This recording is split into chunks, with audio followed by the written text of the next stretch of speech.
Entonces damos inicio, queridos hermanos y hermanas en Cristo, a esta clase número 14, martes 22 de abril, aunque la lámina dice que 15, pero es martes 22 de abril. Eh, el tema de hoy día es la justificación por la fe, el plan de salvación para todos. Vamos a continuar. Y como objetivo de aprendizaje de esta clase número 14, que la vamos a basar desde los versículos 27 al 31, ahí hay un pequeño error de digitación. ¿Cuál es el objetivo de aprendizaje? Es comprender la justificación por la fe en Cristo, tal como se expone en los pasajes que ya les mencioné, reconociendo la universalidad de la salvación, ¿ya? El papel de la fe en lugar de las obras de la ley, como la gracia divina permite a los creyentes ser justificados ante Dios, superando por lo tanto las barreras de la ley y promoviendo la unidad entre judíos y gentiles. ¿Qué es lo que busca este objetivo? Que usted como estudiante y yo como maestro comprendamos tanto el contexto teológico como la relevancia práctica de los versículos, de los versículos, enfocándonos en los conceptos de, primero, justificación, fe, gracia y la relación entre la ley y la salvación. ¿Qué relación tiene la fe que nos ha sido dada? ¿Qué relación tiene la gracia? ¿Qué relación tiene la justificación? Conjugando, ¿cierto?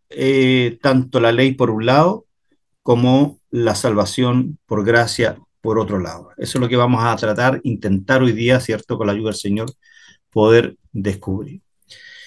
Decíamos al principio, cuando comenzamos la clase de Romano este año 2025, que íbamos a ver del 21 al 31, que era una clase, era una sección, una perícola, muy especial, y la dividimos en 6 temas. Ya hemos visto 4 de ellos. Estos 4 ya los hemos visto. ¿Mm? Y hoy día, ¿cierto?, nos corresponde ver las siguientes 3 subtemas. La exclusión de la jactancia humana, la universalidad del pecado, perdón, de la salvación y la relación entre la fe y la ley. Eh, Pero antes, como corresponde a cualquier proceso pedagógico, vamos a ver entonces el resumen de la clase 13 pasada, por supuesto. Eh, y debemos decir, ya, en primer término, que en la clase pasada nos centramos en los versículos 25 al 26 del capítulo número 3 de Romanos, que son cruciales para comprender la doctrina de la justificación y la propiciación en la salvación cristiana. Estos versículos revelan el centro de la obra redentora de Cristo y la manifestación de la justicia de Dios a través de la fe. Entonces, además, decíamos que estos versículos son fundamentales para entender el concepto de propiciación. Y hacíamos el alcance, estudiamos a profundidad tanto la propiciación en el Antiguo Testamento como en el Nuevo Testamento. Hacíamos alusión a estos 2 corderos sin manchas que eran usados en el día de Yom Kippur. Uno de ellos era degollado y el otro era echado fuera del campamento al desierto. Cada uno de estos tenía un significado que ya nosotros lo conocemos. Entonces, el concepto de propiciación, que se refiere en cierto sentido a la santificación de a la satisfacción de la ira de Dios a través de un sacrificio. En el Antiguo Testamento era a través de estos sacrificios de los macho cabríos, perdón, de los becerros, y en el contexto bíblico la propiciación entonces implica necesariamente en el Nuevo Testamento que a través de Cristo se basa, ¿cierto?, la propiciación de la muerte de Cristo. Y el versículo 25 tenía algo elemental, que eran 2 palabras que las vimos, que era la propiciación y la fe. Y también decíamos que la fe lo hemos estado repitiendo. Yo esa lámina la he compartido con ustedes todas las clases porque es importante que ustedes la lean en el sentido que la fe, esa fe que nos permitió creer, es una fe que es dada a través de la intervención soberana, providencial, del Espíritu Santo en cada uno de nosotros al momento de conocer al Señor. Luego, como decíamos, Romanos 3:25 dice, a quien Dios puso como propiciación por medio de la fe, propiciación, el término que estábamos viendo, por medio de la fe, y ojo, esto, si yo preguntara o usted tuviera que explicar este versículo o tuviera que predicar este versículo, ¿cierto? Debiera necesariamente decir que esa fe, que es el medio, ¿cierto?, por el cual nosotros recibimos esta propiciación, eh, o los beneficios de la propiciación, son dadas por el Espíritu Santo al momento de creer. ¿Mm? ¿Cómo se manifiesta todo esto? Se manifiesta su justicia a causa de haber pasado por alto en su paciencia los pecados pasados. ¿Ya? Eso decíamos la semana pasada. Y analizábamos, hacíamos un análisis morfológico, tanto la palabra propiciación, que en el griego es hilasterion, que proviene de la raíz hilastekomai, que significa apaciguar o satisfacer. Y eso es lo que Cristo hizo en la cruz al apaciguar la ira de Dios. ¿Ok? Y el verbo pisteo, que es fe en español, es un término clave en este versículo. La fe no es solo un asentamiento intelectual, decíamos, sino una confianza activa en el sacrificio de Cristo. Luego nosotros vimos el versículo 26, ¿ya? Versículo 26, y solamente en este versículo hicimos algún alcance que también quiero compartirlo. Romanos 3:26 dice con la mira de manifestar en este tiempo su justicia, a fin de que Él sea el justo y el que justifica al que es de la fe de Jesús. Este versículo profundiza en la justicia de Dios. La justicia de Dios no es solo una cuestión de rectitud moral, sino es un acto redentor. Un redentor ¿hacia quién? Hacia la humanidad caída. Dios es justo, por supuesto, porque actúa en conformidad con su naturaleza. Dios es justo todo el tiempo y al mismo tiempo justifica al pecador, es decir, lo declara justo, inocente, lo declara sin pecado, sin tacha, y este acto de justificación o este acto de declarar al culpable, perdón, al creyente inocente, se realiza mediante la fe en Jesucristo. La unión de la fe por la justificación van unidos de la mano.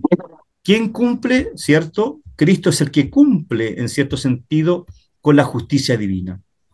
Y en este versículo 26 se subraya que Dios es justo. El que sea es justo, dice acá, ¿cierto? Y no solo porque condena el pecado, sino porque en Cristo también provee el medio para que el ser humano sea declarado justo sin comprometer su justicia. La justicia de Dios se revela entonces no solo en la condena del pecado, sino también en la provisión de una forma de salvación que es completamente fiel a su carácter. Dios, por un lado, castiga el pecado, por otro lado, provee, ¿cierto?, el medio de justicia, une estos dos elementos y en Cristo se revela, ¿cierto? Cristo recibe el castigo y a través de Cristo, de la fe, nosotros recibimos los beneficios de ese sacrificio. En el fondo eso es lo que vimos la semana pasada.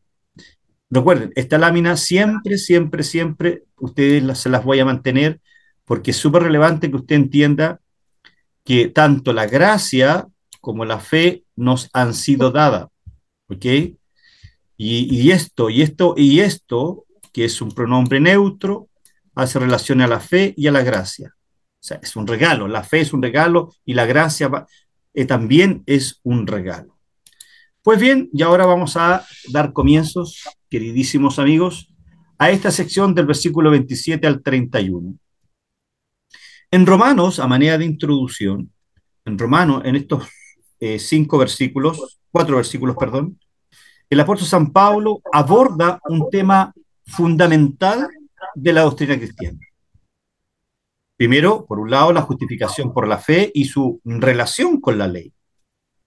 Este pasaje o estos pasajes son para mí cruciales para entender cómo la salvación se extiende, se disipa, no solo a los judíos, que ya en sí ellos en el Antiguo Testamento habían recibido, ¿cierto?, esta posibilidad de creer en un Mesías que iba a venir, pero no creyeron cuando él vino, sino que también esta salvación es digregada, es esparcida a los gentiles, por eso Pablo se llama el apóstol de los gentiles, y cómo la fe en Jesucristo y no las obras de la ley, y aquí está el contraste, amados hermanos, por un lado los judíos creían que las obras de la ley, que producto de observar o obedecer las obras de la ley, el judío iba a merecer la salvación, pero sin embargo lo que pasa con Cristo en la cruz,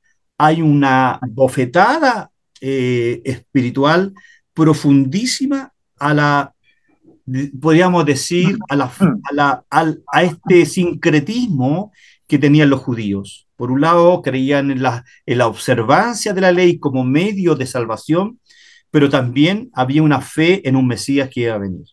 Pero ¿qué nos dice Pablo en esta sección del 27 al 31?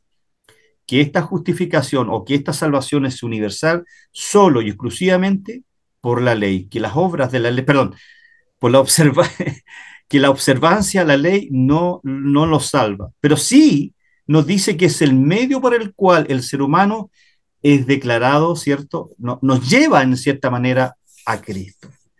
Entonces, eso es a manera de introducción, amados hermanos. Y vamos a hacer un estudio morfológico, ¿cierto?, de este pasaje número 27. Y dice, ¿dónde pues está la jactancia? Pablo le dice a los judíos, oye, ¿dónde está la jactancia? Y le responde, recuerde que Pablo usa la diatriba en muchas de sus cartas. Usa la diatriba. ¿Y qué es la diatriba? Es preguntas y respuestas. Él se pregunta, él se antepone a la pregunta que eventualmente le iban a hacer los judíos y le responde, porque dice, ¿dónde pues está la jactancia? Es como que ya los judíos le preguntaron. Y Pablo responde, ¿quién excluía? Le dice, ¿por qué? ¿Por qué? Por la ley de las obras. Perdón, por la ley de las obras, es decir, la ley, los 10 mandamientos, ¿ya? Hoy escribí bien, pero ahí son los 10 mandamientos, ¿ya? No, Pablo dice, sino por la ley de la fe. Y aquí ya, Pablo, mis estimados hermanos, le pido por favor que apaguen sus micrófonos. Cualquier pregunta que ustedes quieran hacer, hágala, por favor, al final de la exposición. Y Pablo le dice, ¿por qué? Por la ley de las obras, es decir, por los 10 mandamientos. No, Pablo, pero no, estimado judío, le dice Pablo, sino por la ley de la fe. Y aquí echa por tierra o derriba toda la teología judía respecto a los 10 mandamientos. La, la frase ¿dónde pues está la jactancia? ¿Ya? Aquí tenemos un adverbio de lugar que significa dónde, ¿cierto? ¿Dónde? Pues dónde, hay un adverbio de lugar. En aún, ¿cierto? Que es el por tanto, es decir, donde por tanto, o pues, ¿cierto? Está la jactancia. Y está el sustantivo jactancia o orgullo. ¿Dónde está el orgullo? Que es nominativo singular femenino. Y este sustantivo implica presunción o vanagloria. Yo me vanaglorio. ¿Dónde está la vanagloria? ¿Cierto? Porque observas la ley, le dice a los judíos y particularmente el tipo de jactancia que se asocia con la autosuficiencia o el orgullo humano, ¿ya?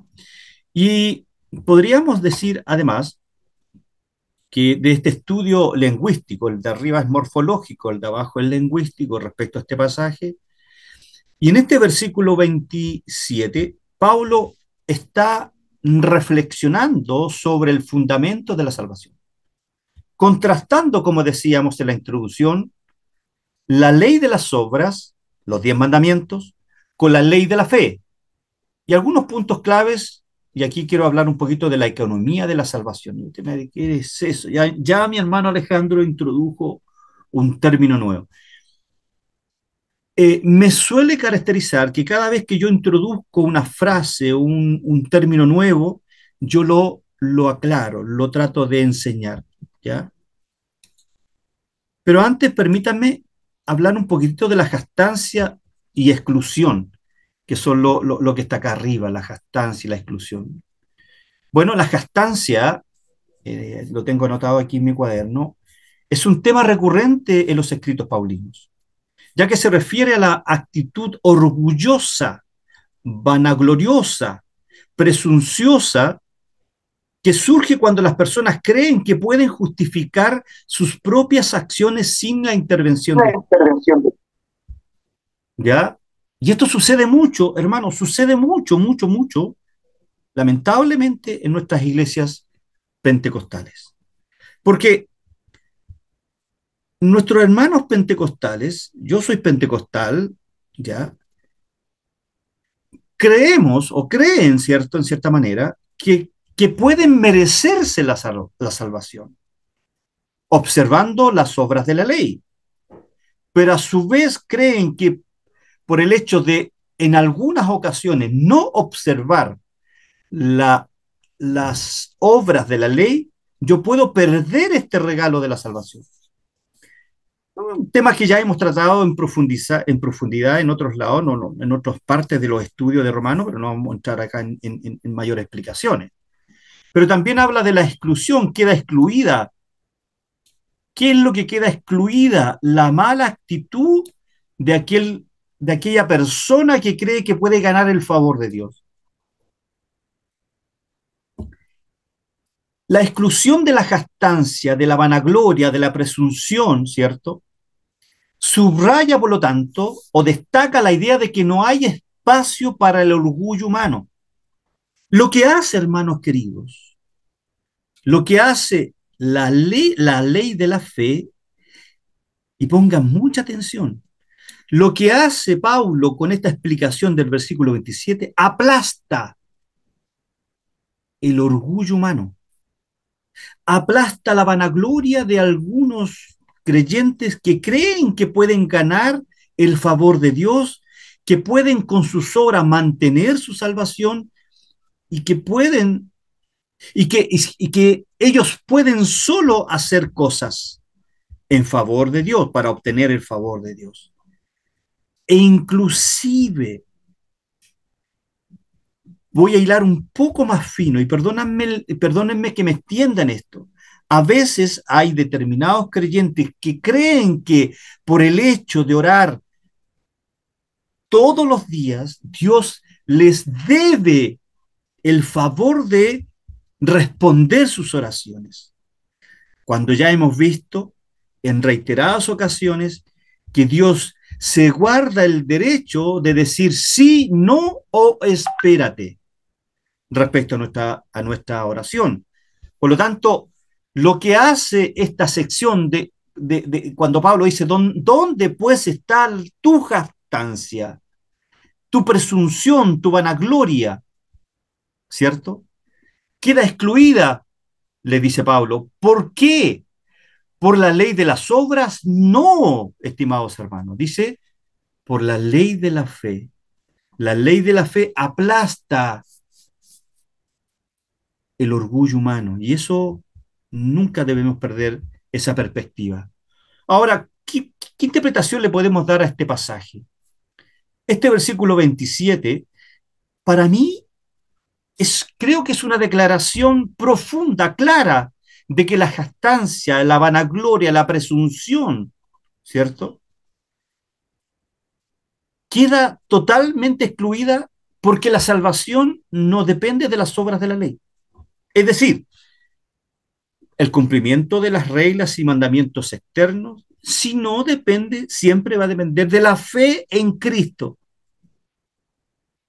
Y la fe en Cristo, esa fe que tuvo usted, esa fe salvadora que tuvo usted en algún momento de su vida, yo hace 30 años atrás más o menos, Usted sabe en qué minuto de su historia usted tuvo fe y creyó en Cristo, también es parte de ese mérito divino en usted. No hay mérito suyo, no se puede jactar usted de haber creído en Cristo y haberse merecido la salvación. Eso es lo que Pablo está diciendo a los judíos. Sin embargo, Pablo sí enseña que tal jactancia está completamente eliminada en la economía de la salvación de Dios. Y aquí quiero entrar en la explicación de lo que es la economía de la salvación de Dios. Perdón, la economía de la salvación de Dios. Ya que la justificación viene solo a través de la fe. Y permítame entonces hablar un poquito ahora de la economía de la salvación. La economía de la salvación es un concepto teológico que se refiere al plan divino de redención y restauración de la humanidad diseñado en la eternidad pasada, pasado y ejecutado por Dios a lo largo de la historia. ¿Y cuándo se cumple eso? Cuando Cristo dice en el madero de la cruz, su penúltima palabra, porque dice en arameo, tetelestai, que significa consumado es. Cuando Cristo dice consumado es, se cumple ya la economía de la salvación. Pero analicemos un poquitito más esto ¿de qué está hablando mi hermano Alejandro de la economía de la salvación? Bueno, ¿cuáles son los componentes de la economía de la salvación? Primero, la promesa inicial allá en el Antiguo Testamento. En el Antiguo Testamento, la economía de la salvación se centra en la promesa de un Salvador, anunciada a través de los patriarcas, ¿cierto? Abraham, Isaac, entre otros.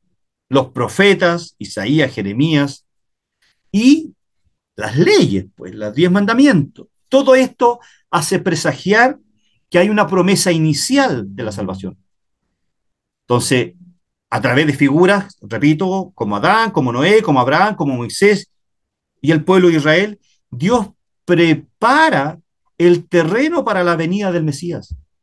La ley mosaica, por un lado, los sacrificios, el sistema del templo, aunque eran símbolos y prefiguraciones, apuntaban a la necesidad de una obra redentora que solo podía ser cumplida por un redentor.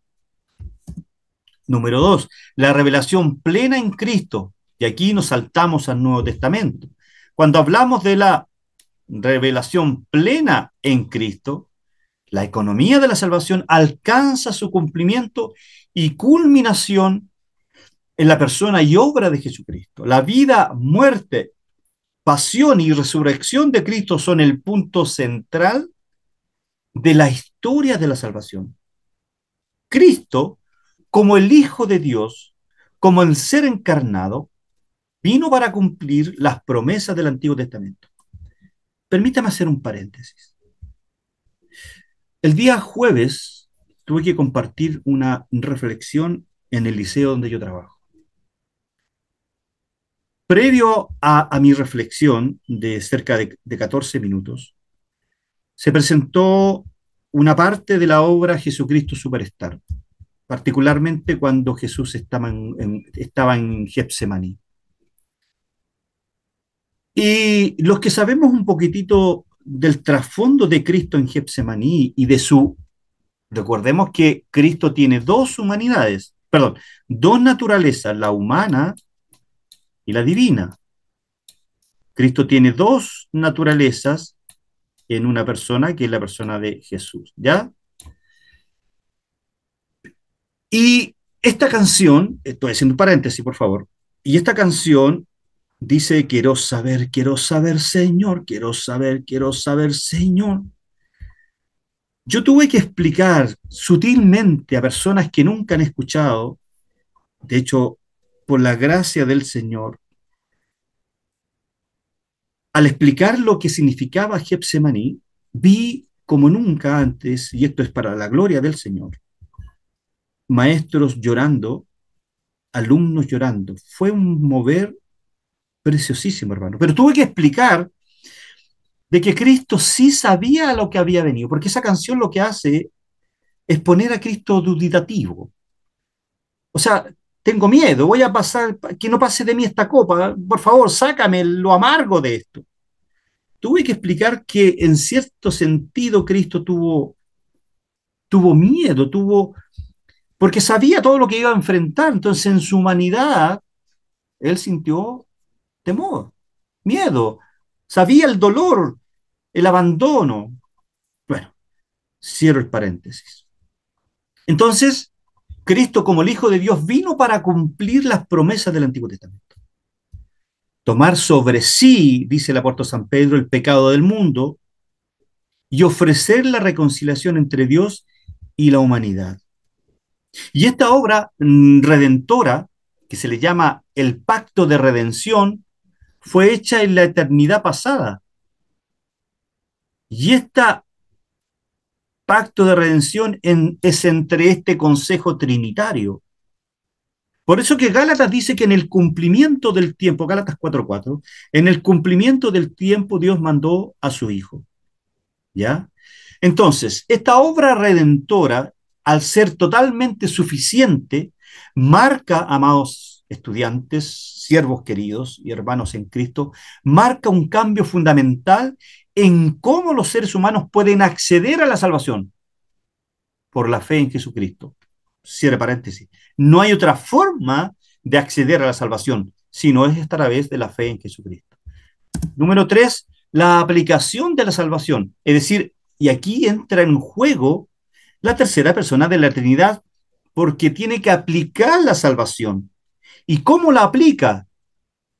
Dándonos gracia y dándonos fe a aquellos que hemos sido elegidos desde antes de la fundación del mundo para creer en Cristo. Después de la ascensión de Jesús, ahí en Hechos, capítulo 1, el Espíritu Santo juega un papel trascendental en la economía de la salvación. El Espíritu Santo es quien aplica la obra redentora de Cristo a los individuos. Lo aplicó en usted y lo aplicó a mi vida también hace 30 años atrás.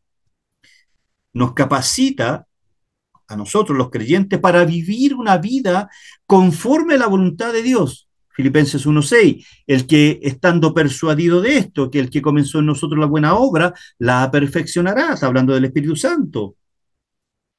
Y Él nos sella como propiedad de Dios para la eternidad. Él pone un sello. Si tuviera que explicar lo que es el sello del Espíritu Santo en nuestra vida, hermanos, usted no tendría ninguna posibilidad de pensar de que la salvación se pierde. Amén. Luego la obra del Espíritu Santo como el consolador, el paracleto y el que nos guía es fundamental para la santificación de nosotros y para la formación de la iglesia como el cuerpo de Cristo. En cuarto lugar, la consumación final, el reino de Dios. La economía, cierto, de la salvación también incluye la consumación futura cuando Cristo regrese para juzgar a vivos y muertos. Pero Cristo no es que no esté reinando. El problema de algunos hermanos, no voy a dar denominaciones, el problema de algunos hermanos creen que está, perdón, mi pasión, creen que quien está gobernando en este mundo es Satanás. No, hermanos, no es Satanás. El que está gobernando en este mundo es Cristo, pero permite a Satanás zarandear a algunos creyentes porque hay un propósito y no hay nada que Satanás no haga, sino es porque Dios lo autoriza. Ojo con eso. Entonces, la consumación final, es decir, el reino de Dios, la salvación no solo implica la reconciliación de los seres humanos con Dios, recuerde que éramos enemigos, sino también, amados hermanos, la restauración total, absoluta del orden creado, culminando en la creación de nuevos cielos y nueva tierra, donde la justicia y la paz reinarán para siempre. Cristo viene a este mundo a gobernar con su iglesia. Eso es escatología y no voy a entrar ahí en tecnicismo que a lo mejor usted puede confundirse. Aspectos teológicos de la economía de la salvación. Primero tenemos la unidad y la continuidad. Vaya que importante. Aunque la economía de la salvación se manifiesta de diferentes formas a lo largo de la historia, Antiguo Testamento, a través de los sacrificios, el Nuevo Testamento, ¿cierto? A través de Cristo en la cruz, la aplicación que hace el Espíritu Santo en cada gentil que es elegido, le entrega el don de fe para creer, pero tenemos acá el aspecto teológico, la unidad y la continuidad. Aunque la economía de la salvación se manifiesta, como decía, de diferentes formas a lo largo de la historia, hay una unidad esencial en el plan de salvación. Hay una unidad.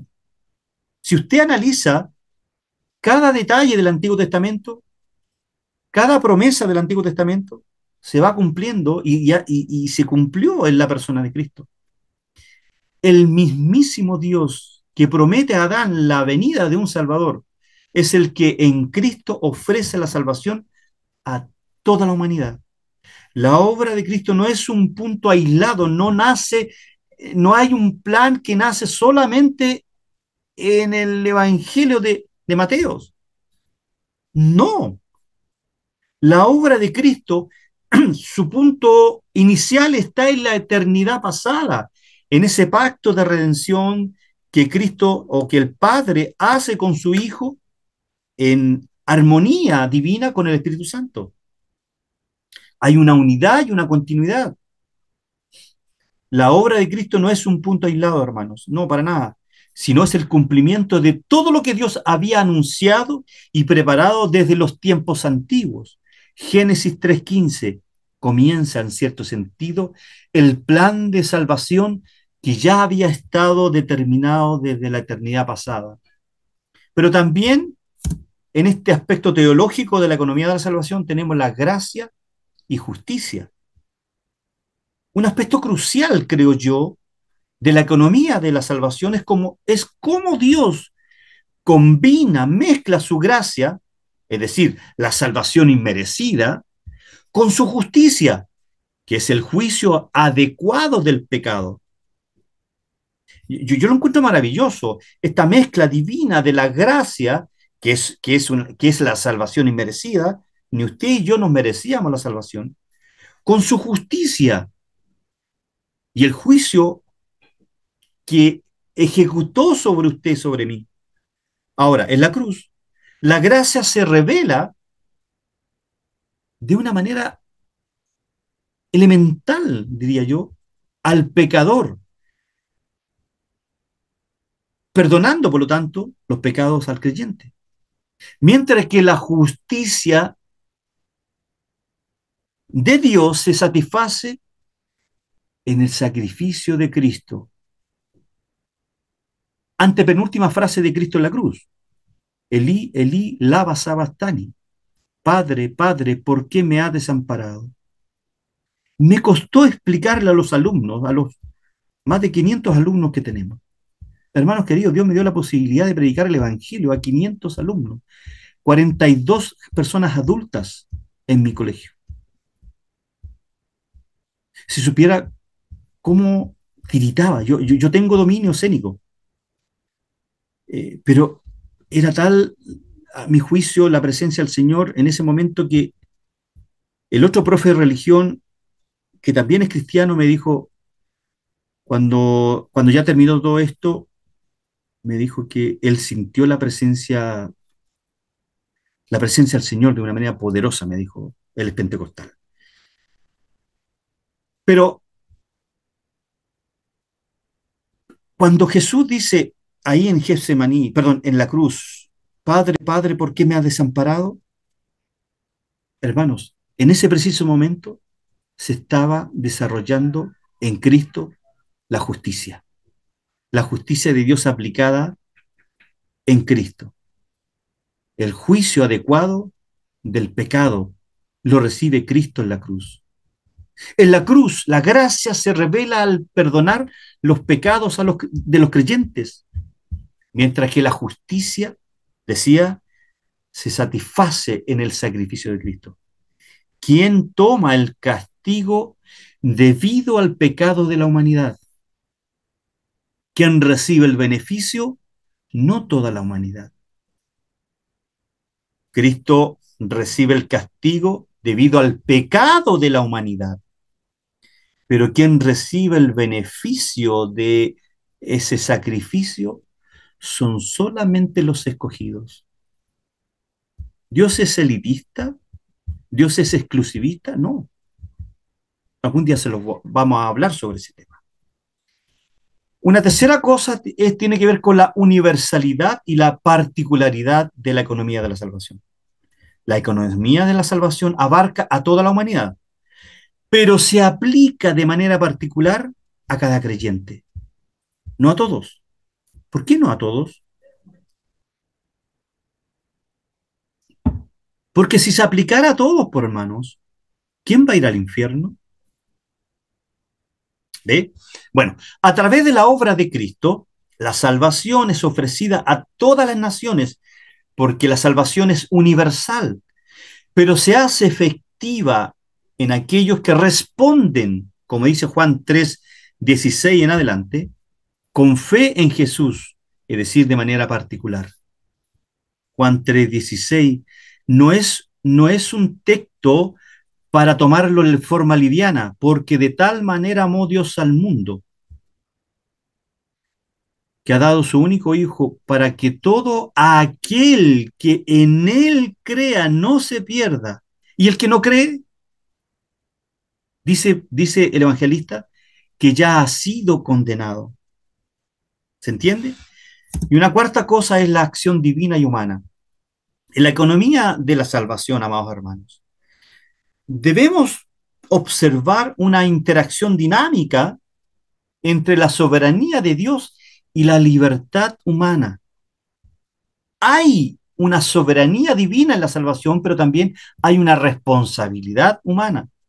Dios es el que inicia, planea y ejecuta la salvación, pero el ser humano es invitado a responder a este llamado a través de la fe. Dios le entrega el don de fe a usted y usted libremente ejerce su creencia en Cristo. La salvación no es forzada, sino que se ofrece libremente a todos. Pedro dice que Pablo dice que el deseo de Dios es que todo el mundo se salve. Ese es el deseo, esa es la voluntad preceptiva de Dios. ¿Ya? No es la voluntad decretiva, lo vivimos el año pasado. Eso es la economía de la salvación. Esto es el proceso de la salvación en cierto sentido, hermano. Volvamos entonces a Romanos. Concluimos pues, versículo 28, concluimos pues, ¿qué hora es? Perdón. Estamos bien. Concluimos pues que el hombre está justificado por fe sin las obras de la ley. Bueno, acá vemos, eh, concluimos pues, ¿cierto? Es un verbo en primera persona plural del presente indicativo que significa concluir o considerar que ha terminado en cierto sentido.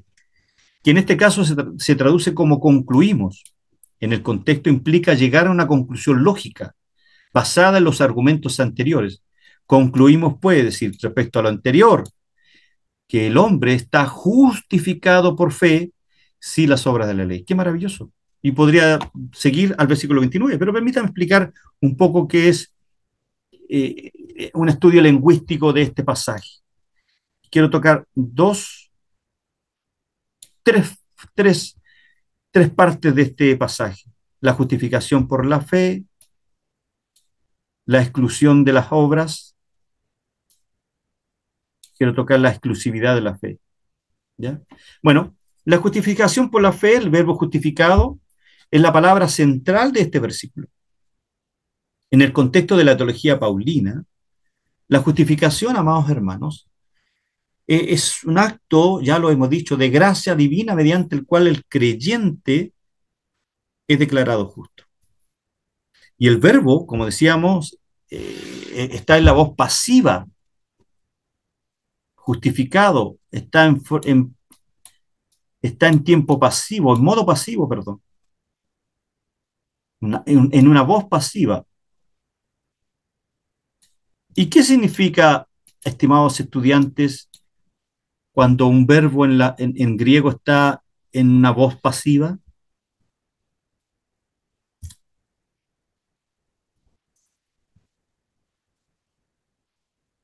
Estoy, estoy solo, parece, ¿no?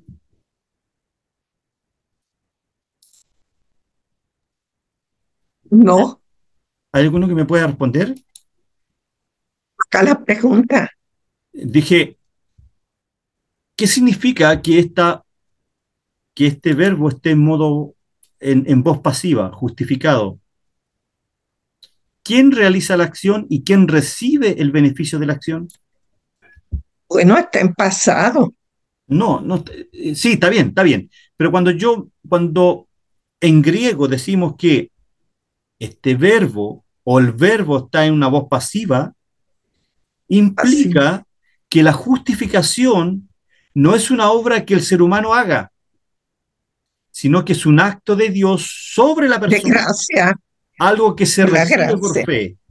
¿Me entiende? Es decir, ese verbo está en una voz pasiva, significa que la acción la ejecutó el Señor en el pasado y el beneficio es un beneficio que recibe el creyente y tiene una aplicación permanente.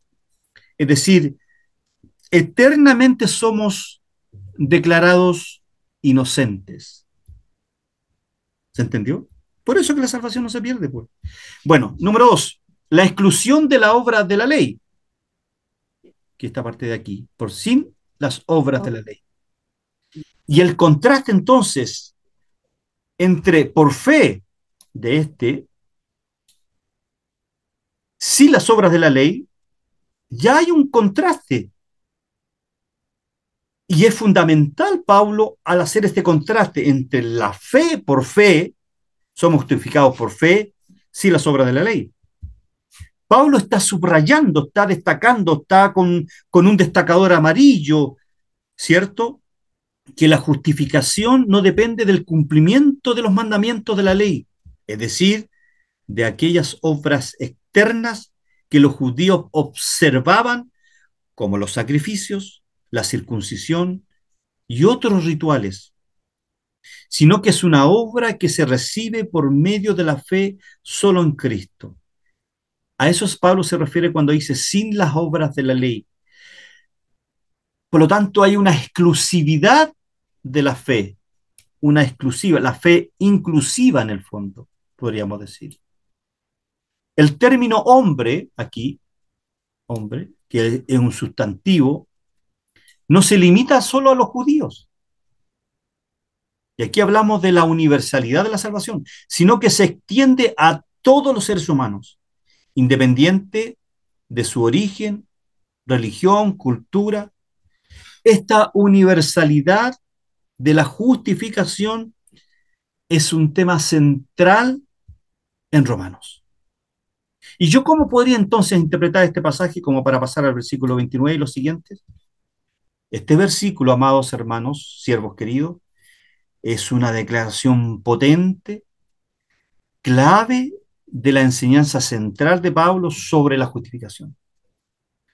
La conclusión de Pablo, el hombre es justificado por fe, aquí ya lo tengo todo rayado, justificado por fe, sin las obras de la ley, establece a mi juicio claramente que la salvación no se obtiene por el cumplimiento de la ley, sino por la fe en Jesucristo. La justificación no es algo que el ser humano pueda alcanzar por sus propios esfuerzos. Quiero ser enfático en eso, sino que es un regalo gratuito de Dios que se recibe a través de la fe. Y este versículo resalta la centralidad de la fe en Cristo como el medio por el cual los seres humanos son reconciliados con Dios y no por la observancia de rituales o leyes. Pablo se refiere a los rituales de los judíos, del sacrificio del Antiguo Testamento, se refiere a los rituales del templo, se refiere a las leyes ceremoniales y todo eso. Pero ¿qué hay hoy día, hermanos? ¿Podríamos aplicar esto hoy día en nuestras iglesias? Yo creo que sí, porque algunos creyentes si creen que por mm, realizar determinadas prácticas litúrgicas son, pueden ser, pueden obtener el favor de Dios o pueden justificarse delante de Dios. No, hermanos, por ninguna observancia de la ley, de rituales, de leyes ceremoniales, lo que sea, ni por reglamentos que puedan tener algunas iglesias, vamos a ser justificados delante del Padre. No, no, no, no, no. Ya hemos sido justificados tiempo pasado solo por una fe exclusiva en Cristo. Recordar Romanos 5.1, que lo vamos a ver más adelante. Justificados pues por la fe, tenemos paz para con Dios por medio de nuestro Señor Jesucristo. Y este pasaje de Romanos 5.1 refuerza, por lo tanto, Pablo va a seguir con esta idea, que lo vamos a ver más adelante, de la justificación por fe. Y destaca, por lo tanto, la paz con Dios como resultado de la justificación. La fe, por lo tanto, reitero, es el medio a través del cual los creyentes reciben la reconciliación con Dios. Qué maravilloso. Y pasemos eh, a los versículos 29 y 30, como para ir ya concluyendo. ¿Es Dios solamente Dios de los judíos? ¿No es también Dios de los gentiles? Ciertamente también de los gentiles, dice Pablo. Otra diatriba. Porque Dios es uno y Él justificará por la fe a los de la circuncisión y por medio de la fe a los de la incircuncisión. Tratemos de explicar esto, no voy a hacer un estudio morfológico, lo dejé como para dar una interpretación tanto del pasaje 29 como el 30, para que el 31 lo podamos desarrollar un poquitito más. El versículo 29, Pablo responde a la idea de que Dios podría ser solo el Dios de los judíos. Una creencia que en ese momento se había arraigado entre algunos sectores del judaísmo, sobre todo ahí en Galacia, cuando Pablo le dice, pero, oh, Gálatas, insensato, Gálatas tonto, ¿quién os fascinó?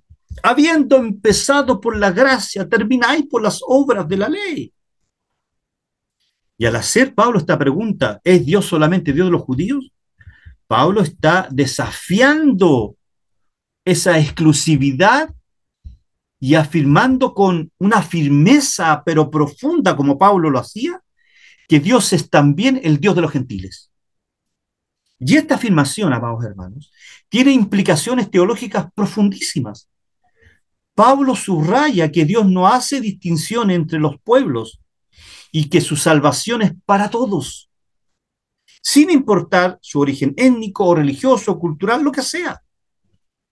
Este versículo 29 es crucial, creo yo, para entender el Evangelio universalista de Pablo, que afirma que la gracia de Dios se extiende a todos los pueblos, no solo a los israelitas. Y Pablo cuando dice finalmente, ciertamente también de los gentiles, responde a la pregunta implícita que si la salvación se ofrece en Cristo es asequible, es también no solo a los judíos. Lo que refuerza la enseñanza central de Romanos es que la justificación por la fe está disponible para todos.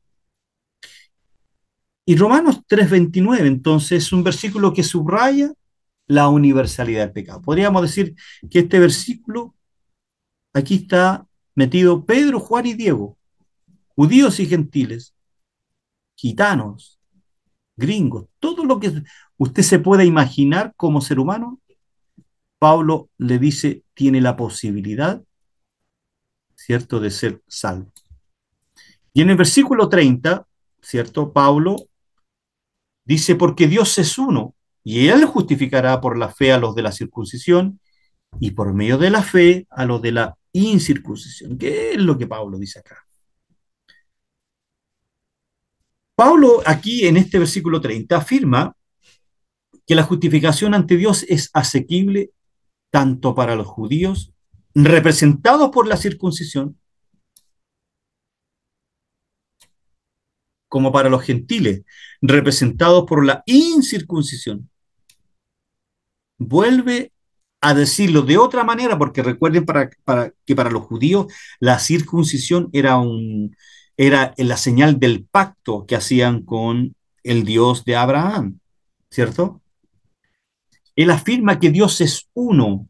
Pablo está subrayando que no existe una diferencia en cuanto a la manera en que Dios justifica a los seres humanos, tanto los de la circuncisión como los de la incircuncisión, ya que Dios es el mismo para todos, para los de la circuncisión como para los de la incircuncisión. Por lo tanto, la salvación no depende de las obras de la ley. Vuelvo a repetirlo, como la circuncisión, sino que está disponible por la fe también a los de la incircuncisión. Por lo tanto, Pablo nuevamente viene a reflejar en este versículo 30 la salvación que es universal. ¿Y cómo yo podría dar una pequeña reflexión teológica de estos dos versos? Que estos dos versos, amados hermanos, son cruciales, donde Pablo afirma la universalidad de la justicia. Eso, básicamente eso. Y el versículo 31, y aquí hice un poquito más de análisis. Pablo en el versículo 31 dice, luego por la fe invalidamos la ley, porque usted podría pensar, ah, ya, la ley ya no sirve para nada, total, porque por las obras de la ley yo no voy a ser justificado. Pero Pablo dice, luego por la fe invalidamos, perdón, por la fe invalidamos la ley. Y Pablo sale con una cartita debajo de la manga y dice, en ninguna manera, sino que confirmamos la ley. ¡Wow! Embargo, Alejandro, explíqueme esto, pues si usted me dice que la ley no justifica, ¿cómo? ¿Qué pasa aquí? ¿Por qué Pablo se enredó? Bueno, desmenucemos por eso que lo dejé para el final, desmenucemos esto. ¿Mm? El uso del verbo anular, validamos, ¿ya? Y el contraste con confirmar, es clave para entender el punto teológico de Pablo, lo que Pablo está diciendo, lo que está haciendo. Y este versículo resalta un aspecto importante de la relación entre la ley y la fe. En el pensamiento paulino, Pablo está defendiendo la coherencia entre la justificación por fe y la ley. Vamos a explicar esto. Argumentando que la fe en Cristo no destruye la ley, sino que la afirma. Pablo lo que está haciendo, en el fondo, hace una negación enfática. Dice, de ninguna manera. Indica que Pablo no está sugiriendo que la fe haga obsoleta la ley. Por el contrario, al usar la frase confirmamos la ley, Pablo enfatiza que la fe no reemplaza ni anula la ley, sino que la cumple o la firma. ¿Y quién la cumple? Por lo tanto, este es un punto crucial también para aclarar malentendidos que podía haber surgido entre los cristianos y que surge también hoy día entre los cristianos, quienes podrían haber pensado que la doctrina de la justificación por la fe significaba que la ley de Moisés era irrelevante. Eso se llama en teología antinominianos. Sí, me voy a acordar cuál es la doctrina de aquellos que piensan que la ley no tiene ningún significado. Bueno, pongámosle antiley nomás, después me voy a acordar del término. ¿Cuál es la interpretación de este pasaje? Para que ya vamos entrando en tierra derecha, como dicen los hípicos. En este versículo 31, que ya es el final del capítulo 3, Pablo está respondiendo a una posible objeción diatriba que podría surgir tras su explicación magistral de la justificación por la fe. Si la justificación no depende de las obras de la ley, sino de la fe en Cristo, ¿significa eso que la ley ya no tiene valor? Y Pablo responde rotundamente con un de ninguna manera. Y reafirma que la fe no anula la ley, sino que la afirma y confirma. Entonces, amados hermanos, veamos algunos puntos. Esto implica que la ley sigue teniendo su propósito. Y la ley de Moisés no puede justificar a nadie, pero afirma la necesidad de la justificación. ¿Se entendió? La ley de Moisés no puede justificar a nadie, pero afirma la necesidad de la justificación. En otras palabras, o voy a tratar de explicarlo de otra manera, la ley señala que todo ser humano son culpables ante Dios y necesitan la salvación, lo que prepara el camino para la justificación por la fe en Cristo.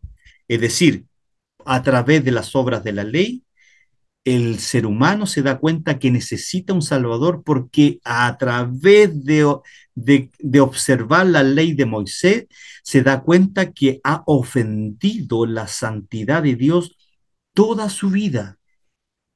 Eso es lo que hace la ley. La ley es el ayo, es el espejo.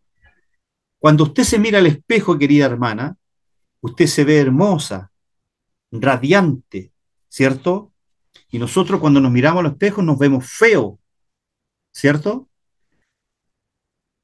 Y el espejo de la ley nos retrata cómo estamos nosotros frente a Dios.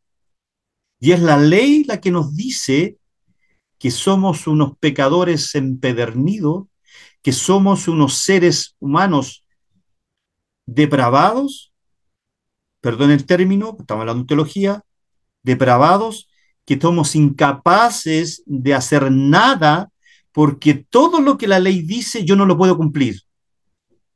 ¿Se entiende? Por lo tanto, lo que hace la ley me lleva derechito a la gracia, me lleva derechito a la ley de la fe. Eso es lo que Pablo está tratando de explicar aquí, que en cierto modo la ley no es que la ley no la tengamos que observar. Claro que la tenemos que observar, por hermano.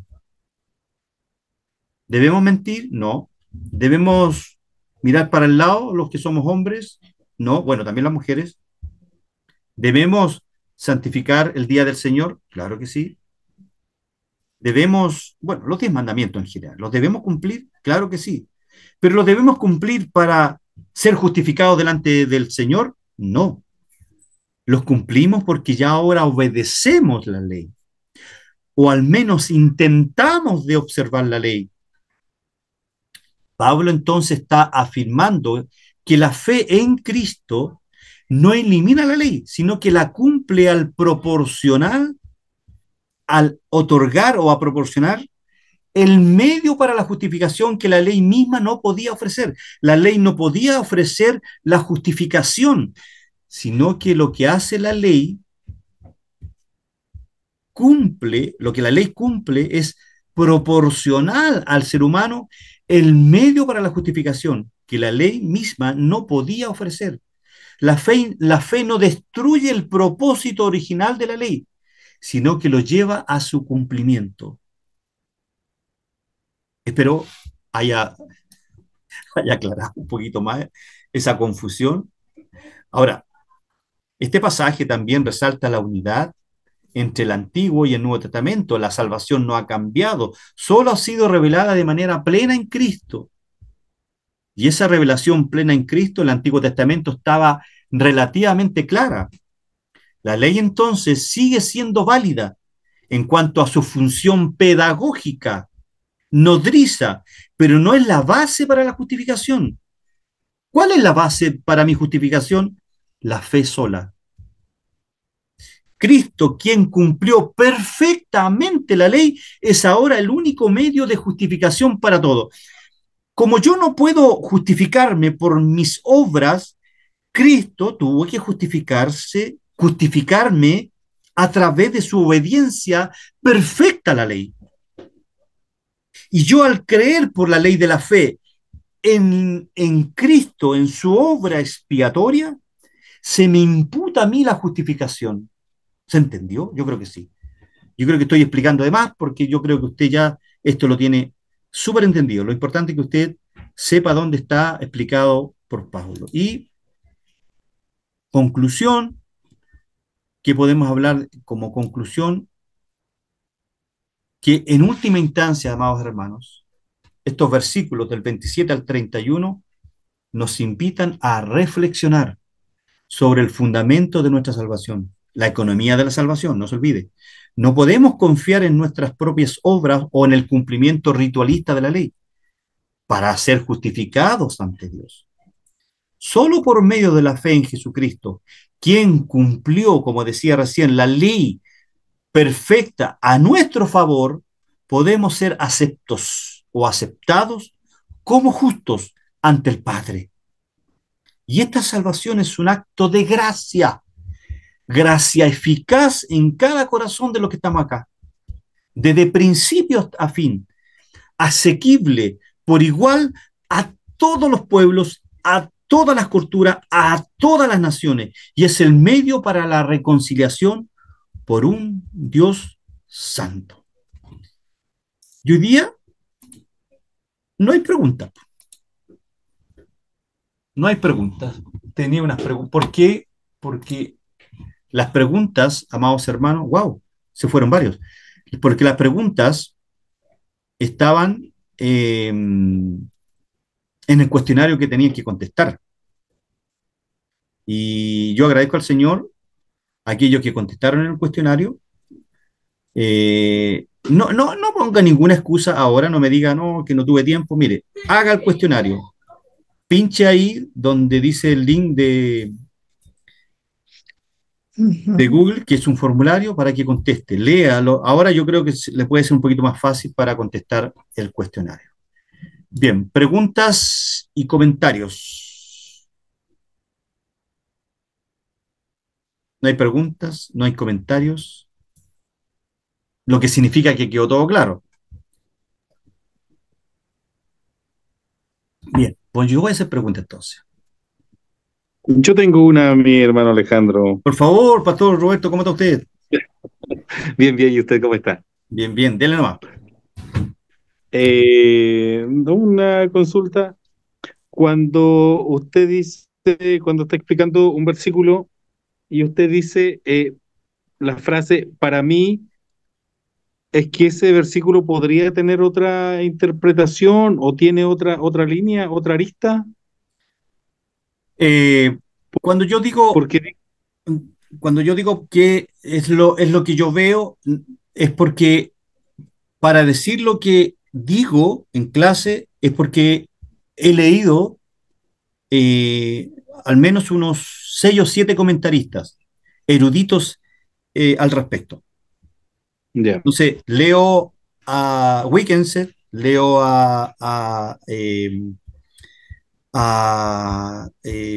Biden, leo 4 más que tengo sobre los comentarios romanos y todos de una u otra manera concluyen en esto. ¿Entiendes? ya. Eso. Ahora, si ustedes quieren, ya tomándome de la pregunta del pastor Salgado, en los próximos versículos o próximas explicaciones, yo voy a poner las fuentes de donde extraje esta explicación. Además que, Pastor Salgado, recuerde que hacemos un estudio morfológico y un estudio morfológico es qué es lo que dice una frase, qué es lo que dice qué es lo que dice el verbo, el énfasis en qué voz está, pasiva o activa, justificación, ¿cierto? Ahí en Romanos 3:25, perdón, 3:27 está en una voz pasiva, lo que significa que la acción la reejecuta otra persona, no yo. Yo no me puedo justificar ante el Padre. Es Cristo quien me justifica, pero ¿cuál es el requisito para yo ser justificado? Solo creer en Cristo. Y como dice Efesios 2:8-9, que por eso que yo siempre dejo esa lámina, que tanto la fe como la gracia nos han sido dadas. Dice, y esto, pronombre neutro. Y esto, es decir, la fe y la gracia, os han sido dadas. No sé si le satisface mi respuesta, Pastor Roberto. Sí, sí, de todas maneras, pues. Ya. Se Bien, agradece. gracias por su pregunta. ¿Tiene alguna otra más o era solamente eso? No, eso nada más. Ya, perfecto. Sí. Bien, muchas Que gracias por preguntar. Muchas gracias. ¿Cómo está la iglesia allá en Lizama, Nueva Imperial? Bien, bien, mi hermano. Ahí estamos, mm, Perfecto, perfecto. luchando. Bien, bien, bien. Eso es importante, sacar adelante la tarea. Lizama, Hermana Marta. sí, aquí tengo una interpretación de 3:31 de Romanos 3:31 donde dice, usted que sabe, dice que las leyes morales de Dios no son abolidas por el Evangelio de Cristo. Por el No. contrario, todo el plan de salvación, incluyendo a Cristo, obediente por nosotros, la ley y dando su vida para pagar nuestras grandes transgresiones de ellas, muestran que las normas morales dividen o derriban, o sea, que son eternamente válidas. Mm. ¿Ve? Mire, yo tengo el listado aquí. Eso es de Romanos 3:31. Sí, muchas gracias por el aporte, hermana Marta. Mire, aquí tengo cuatro, seis eruditos consultados a Pastor Salgado.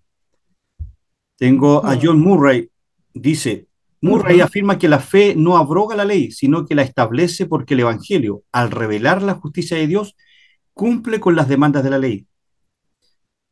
¿Qué es lo que destaca Murray? La fe justifica porque se basa en la justicia de Cristo, quien cumplió perfectamente la ley. Por tanto, no se menosprecia la ley, sino que se honra en su máxima expresión.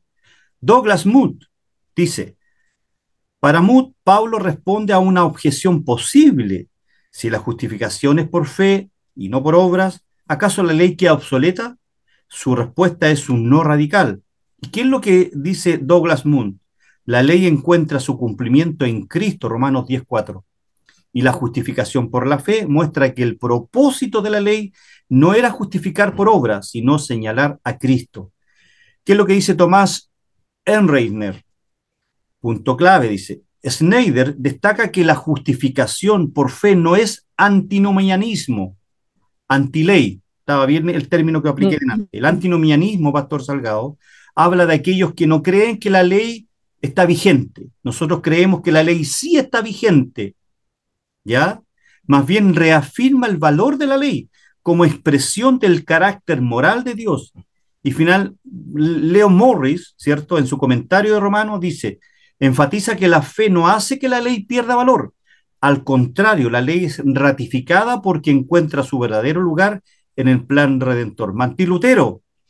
Lutero ve en este versículo una defensa contra la acusación de que el mensaje de la justificación por fe promueve la impiedad. Dice sobre Romanos 3:31, la fe no anula la ley, sino que la cumple en Cristo. El creyente unido a Cristo ama la ley y busca vivir en ella, no para salvarse, sino porque ha sido salvado. Bueno, eso. Amén. Tengo como dos más, pero todos Pues, se me señalan gustó. lo mismo. ¿Mm? Bien, me pareció bastante interesante la pregunta del pastor Salgado, que nos permite extender un poquitito más la explicación, ¿ya? ¿Hay alguna otra pregunta? Ah, hermana Elizabeth. Rosana, si este concepto de la economía de la salvación de Dios, el aspecto economía, pues nunca lo había escuchado, es la Ya. primera vez, es la primera vez. ¿Existe otro concepto? Porque cuando me hablan a mí de economía, pues uno rápido piensa en dinero, en las finanzas, o cuando uno dice este producto es económico, es que es más barato. Eh, ¿Existe otro concepto para economía de la salvación? Mire, economía tiene que ver con la administración de una casa, con la administración de una empresa, ¿cierto? ¿Sí? Ah, ok. Ese es el Sí. término en griego, oikomía, ¿ya? Administrar, Oikonomía, administrar. oikonomía en griego. Tiene que ver con la administración de una casa. Y en el contexto bíblico o teológico, esta palabra, el Manalíseba, se refiere a, a cómo Dios ordenó la salvación. Y por eso que empezamos a hablar del Antiguo Testamento, de lo que pasó en el Nuevo Testamento. Tercer lugar, lo que el Espíritu Santo hace. Y en cuarto lugar, el cumplimiento de las profecías en Cristo. Eso. Ok. Economía tiene que ver con ordenar la casa, cómo administramos en una casa, en Administración. un negocio, Administrar. como usted muy bien decía. Exacto. ¿Ya? Muy bien. Ahora Ahora, entendí mejor. Gracias. son términos teológicos que ustedes como alumnos ya de algunos de 5 años deben conocer. Cuando usted escuche en una exposición de los grandes eruditos que escuchamos y hablen la economía de la salvación, ¿usted qué va a pensar? Ah, ya. El cómo se desarrolla la Administración. salvación en el Antiguo Testamento, cómo Cristo la cumple en el Nuevo Testamento, cómo el Espíritu Santo aplica, ¿cierto?, la salvación en el creyente y cómo se declara el reino de Dios que ya está gobernando, nos falta que Cristo consume su reinado para gobernar con la iglesia aquí en la tierra. ¿Se entendió?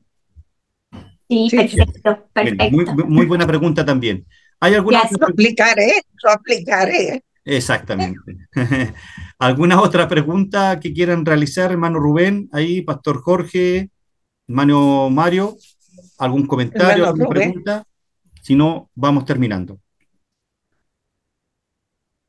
Hoy día se excusaron varios, me mandaron ahí unos WhatsApp, varios se excusaron, y está bien. No, no siempre, como yo me he excusado algunas veces. Hoy día estuve a punto de no hacer clase porque me vacunaron en la mañana por la influenza, Pastor Salgado. Y me dijeron que iba a caer derechito a la cama. Yo dije, oh, la clase. Así que suplicándole al Señor que no me vengan los efectos, que ya mañana si quieren que me vengan los efectos. eso no tiene efecto. ¿Ah? Sí, Yo me lo he puesto. es que acá en Chile se vacuna contra la influenza, hermana Marta. Por eso yo me vacuné, no Ya, pues yo me vacunamos. vacuné hoy día, entonces debiera en cierto sentido, porque lo que hacen es inyectarle el virus para que se creen anticuerpos. Sí. Eso. Bien, como no hay más preguntas y no hay más comentarios, fue una bendición estar con ustedes nuevamente. Amén. Por favor, contesten el cuestionario. Los que no lo han contestado, desen el trabajo. Puede que las tenga todas malas, no importa, pero sea responsable. Son deberes académicos necesarios porque si usted algún día va a ser profesor, maestro, ¿qué es lo que espera cuando usted dé una tarea? Ujú. ¿Cierto? Y Entonces usted respondan. con moral va a exigirle a sus alumnos de la escuela dominical, de los varones de la iglesia, de los jóvenes de la iglesia. Usted les puede seguir con moral, porque cuando usted estudiaba cumplía su deber. Una hermana me decía, hermano, ¿qué nota me saqué? Me llamó muchas veces y por interno me decía, ¿qué nota saqué? Y yo le tuve que decir, hermana, la nota no es trascendente. Para nosotros como instituto, la nota no es trascendente. Lo que nosotros evaluamos es responsabilidad. Eso evaluamos, ¿ya? Bien, oremos al Señor para que nos vayamos, perdón, para que Amén. nos desconectemos y quedemos en casita. Pastor Jorge, usted podría, no, vamos a pedirle a nuestra hermana Elizabeth si puede orar, ¿cierto? Para que nos despida. Hermana Elizabeth, por favor, Sí, despídanos de este oremos. estudio hoy día. Oremos al Señor entonces. Oremos. Amantísimo Dios y gran Padre Celestial, te amamos, te adoramos, te glorificamos, porque santo, santo, santo eres en verdad, Señor, fuente de toda santidad. Gracias inmensas te damos por este privilegio tan hermoso que nos das todos los martes por la noche para poder estudiar tu santísima y eterna palabra.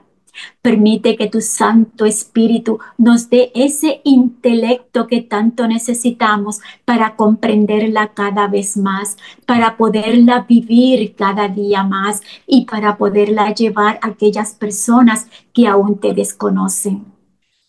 Gracias por el hermano Alejandro Lizama, por su esfuerzo, por su sacrificio, por su tenacidad en preparar día tras día estos cursos para gran beneficio de nosotros y sobre todo para tu gloria y tu honra. Gracias, Amén. Padre Santo, por tenerlo como nuestro profesor. Y ahora nos despedimos en el amor de Cristo Jesús. Que Jehová Dios nos bendiga y nos guarde, que haga resplandecer su rostro sobre cada uno de nosotros y nos mire Amén. con misericordia. Que Jehová Dios nos llene constantemente de paz y de esa su cualidad insuperable que es el amor, ahora y siempre. Amén y Amén. amén. Bien, amados Amén. hermanos, Dios les bendiga. Un abrazo gigante a cada uno de ustedes y nos vemos, si Dios así lo permite, el próximo martes 29. Amén. Bendiciones. Claro, 29 de diciembre. Bendiciones. Buenas noches. Cuídense, Estén cuídense, bien, cuídense. bendiciones. Chao, chao. Bendiciones. Chao, Bye, bye. descanse. Chao, chao. Hace harto frío Ahí. por allá, el pastor Salgado parece. ¿Ah? Está lloviendo. Ese. Wow, Antigua. wow, wow. Bien, pues. Y hay que taparse con paraguas, pues, oiga. Sí. Con su mate. Hay- Cuidado con el mate, sí, pues. sí, pero hay un matecito, una cosa poca. Chao, chao, chao, cuídense. Sí, todo, que Bendiciones a todos. descanse. Buenas noches. Chao, chao. Bendiciones. Bye Chao, bye. chao, bye, bye. Bendiciones. Hasta el próximo martes. Así es, así es. Chao, chao. Bendición.